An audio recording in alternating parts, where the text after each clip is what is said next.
உங்கள எத்தன பேருக்கு இந்த மாரி நடந்திருக்குன்னு தெரியல. தொடர்ந்து நஷ்டத்துக்கு அப்புறம் ஒரு பிரேக் எடுத்துட்டு நம்ம வரும்போது, அந்த ஃபர்ஸ்ட் ட்ரேட் நம்மளுக்கு ப்ராஃபிட் ஆனா நல்லா இருக்கும் அப்டின்ற மைண்ட் செட் இருக்கும்.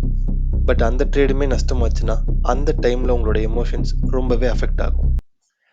அந்த மாதிரி ஏப்ரல் 15த் பார்த்தீங்கன்னா, நான் ஒரு ட்ரேட் எடுத்தேன். அதுல என்னோட ரூல நான் பிரேக் பண்ணிட்டேன். ஸோ நான் என்ன பண்ணேன்னா, அந்த வீக் நான் பிரேக் எடுத்துட்டேன். பிகாஸ் எனக்கு ட்ரேட் பண்றது ரொம்ப ரொம்ப பிடிக்கும். பட் எப்பலாம் நான் ரூல வந்து பிரேக் பண்றேனோ, அப்ப நான் ட்ரேட் பண்றத ஸ்டாப் பண்ணிடுவேன். அது எனக்கு நானே குடுத்துக்கிற பனிஷ்மென்ட். ட்ரேட் பண்ணாம இருக்க முடியாது. பட் தப்பா ட்ரேட் பண்ணனால, நான் ட்ரேட் பண்ணாம தான் இருந்தாகணும். ஸோ பிரேக் எடுத்துட்டு, அதுக்கு அடுத்த வீக் வந்து ஏப்ரல் 23 நான் ட்ரேட் எடுத்தேன். அண்ட் அந்த ட்ரேட் பார்த்தீங்கன்னா லாஸ் ஆச்சு.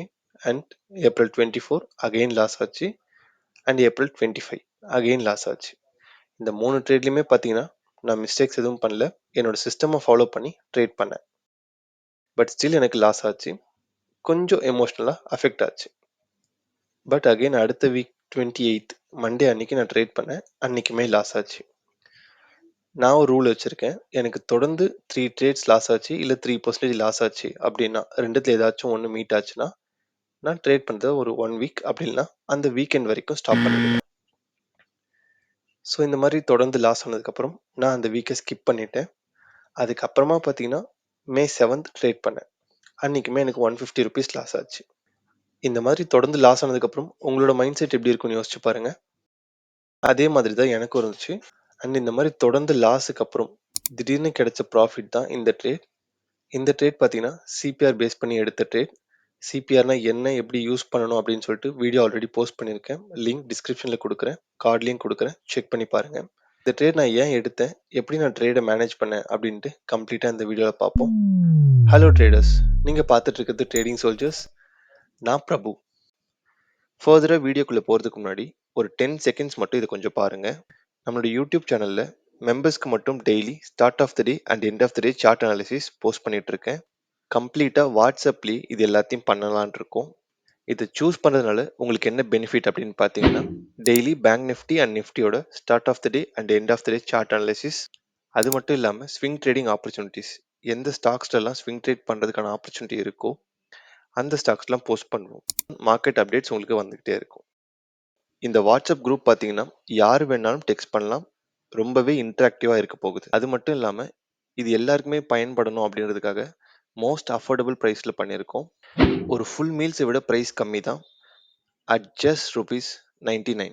இது உங்களுக்கு யூஸ்ஃபுல்லா இருக்கும்னு நினைச்சீங்கன்னா, கண்டிப்பா ஜாயின் பண்ணிக்கோங்க. Don't miss this opportunity. நான் ட்ரேட் எடுத்த இன்ஸ்ட்ருமெண்ட் எதுன்னு பார்த்தீங்கன்னா, ரிலையன்ஸ். ஏன் ட்ரேட் எடுத்தேன் அப்படின்னு பார்த்தீங்கன்னா, ரிலையன்ஸ் ரொம்ப நாளா கன்சாலிடேட் ஆயிட்டு இருந்திருக்கு. 1423 இந்த லெவலுக்குள்ளேயே கன்சாலிடேட் ஆயிட்டு இருக்கு. கீழே மேலண்டு போயிட்டு இருந்துச்சு. அண்ட் மே 12 பார்த்தீங்கன்னா, இந்த லெவலுக்கு மேலே ப்ரைஸ் பிரேக் அவுட் ஆயிருக்கு. அண்ட் இங்கே பார்த்தீங்கன்னா, ப்ரைஸ் கன்சல்டேஷனுக்கு அப்புறம் ரொம்ப ஸ்ட்ராங்காக பிரேக் அவுட் கொடுத்துருக்கு. அதுக்கப்புறம் நல்ல ரேலி இருந்திருக்கு. ஸோ நெக்ஸ்ட் டே பார்த்தீங்கன்னா, நம்மளுக்கு ஒயிட் சிபிஆர் இருந்திருக்கு. ஒயிட் சிபிஆர்னா அன்றைக்கி டே பார்த்தீங்கன்னா மோஸ்ட்டாக சைட் வேஸில் இருக்கும். ஸோ நான் என்ன பிளான் பண்ணேன்னு பார்த்தீங்கன்னா, இனிஷியல் பேலன்ஸ் ஸ்ட்ராட்டஜி ப்ளே பண்ணலாம் அப்படின்னு நினச்சிட்டு இருந்தேன். குயிக்காக ஓவர்வியூ கொடுத்துட்றேன். இனிஷியல் பேலன்ஸ் ஸ்ட்ராட்டஜினா ஃபர்ஸ்ட் 1 ஹவரோட ஹை அண்ட் லோ மார்க் பண்ணிவிட்டு ப்ரைஸ் எப்போ அந்த லெவலுக்கு வருதோ, அதாவது இனிஷியல் பேலன்ஸ் ஹை அப்படி இல்லைனா இனிஷியல் பேலன்ஸ் லோ, ப்ரைஸ் அந்த லெவலுக்கு வரும்போது நம்ம அந்த இடத்துல ட்ரேட் பண்ணலாம். பிகாஸ் ஒயிட் சிபிஆர்னா மார்க்கெட் ரேஞ்ச் ஆக போகுது. Initial balance high and initial balance low பார்த்தீங்கன்னா சப்போர்ட் அண்ட் ரெசிஸ்டன்ஸாக ஆக்ட் ஆகும். அந்த லெவலில் ட்ரேட் பண்ணால் நம்மளுக்கு ரிஸ்க் டு ரிவார்டு ரொம்ப ஃபேவரபுளாக இருக்கும். 13th மே பார்த்தீங்கன்னா ரிலையன்ஸ் பாசிட்டிவாக ஓப்பன் ஆச்சு. பட் ப்ரீவியஸ் டே ஹையில் ரிஜெக்ஷன் ஃபேஸ் பண்ணிட்டு அக்ரெசிவாக கீழே விழுந்துச்சு. சிபிஆரில் பார்த்தீங்கன்னா ஒரு புல்லிஷ் பின் பார் ஃபார்ம் ஆயிருந்துச்சு.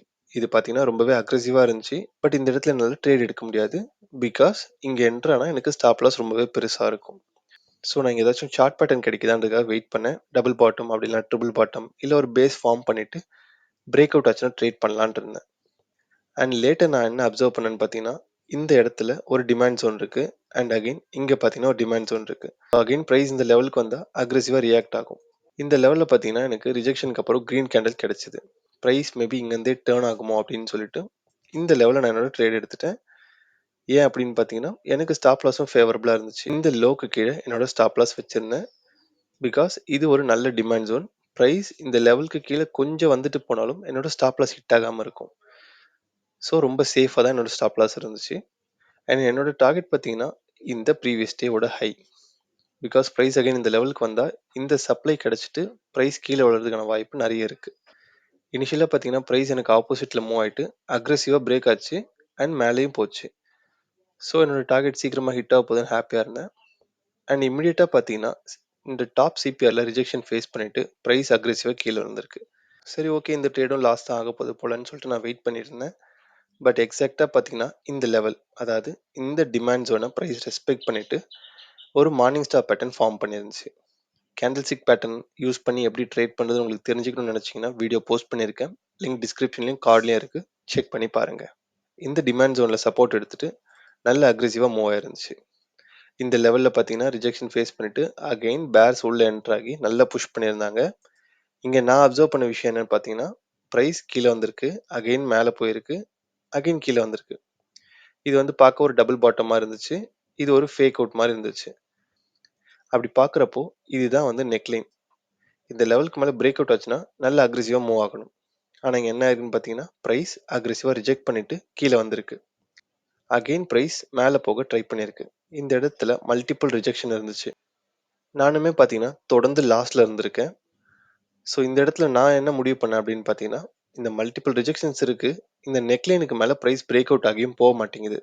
ஸோ என்ன பண்ணேன்னு பார்த்தீங்கன்னா என்னோட ட்ரேடை இந்த கேண்டிலோட ஹையில் க்ளோஸ் பண்ணிட்டேன். எக்ஸாக்டாக இந்த கேண்டிலோட ஹை ப்ரைஸ் பார்த்தீங்கன்னா அரௌண்ட் 134 135 இருக்கும். என்னோட ட்ரேட் இந்த இடத்துல நான் க்ளோஸ் பண்ணிட்டேன். எனக்கு தெரியாமலே நான் ஒரு நல்ல டிசிஷன் எடுத்திருக்கேன். அதுக்கப்புறமா பார்த்தீங்கன்னா ப்ரைஸ் எக்ஸாக்டாக இந்த லெவலில் ரிஜெக்ஷன் எடுத்துட்டு நல்ல ஃபாலோ ஆயிருக்கு. ஆல்மோஸ்ட் இங்கேருந்து க்ளோஸ் பார்த்தீங்கன்னா 21 ருபீஸ் மைனஸில் க்ளோஸ் ஆயிருக்கு. இந்த ட்ரேடில் என்னோட ப்ராஃபிட் பார்த்தீங்கன்னா 234.2, சார்ஜஸ் அண்ட் டாக்ஸஸ் போக என்னோட நெட் ரியலைஸ்டு பிஎன்எல் 188. நீங்கள் இந்த மாதிரி சுச்சுவேஷன் ஃபேஸ் பண்ணியிருக்கீங்க, உங்களால் ரிலேட் பண்ண முடியுது அப்படின்னா இந்த வீடியோ லைக் பண்ணிவிட்டு நம்ம சேனலை சப்ஸ்கிரைப் பண்ணிக்கோங்க. இந்த மாதிரி இன்ஃபர்மேட்டிவான வீடியோஸ் உங்களுக்கு தொடர்ந்து வந்துகிட்டே இருக்கும். நம்மளோட டார்கெட் பார்த்தீங்கன்னா ப்ராஃபிட்டபிள் ட்ரேடர் ஆகிறது தான். So B humble and be consistent. Let's grow together.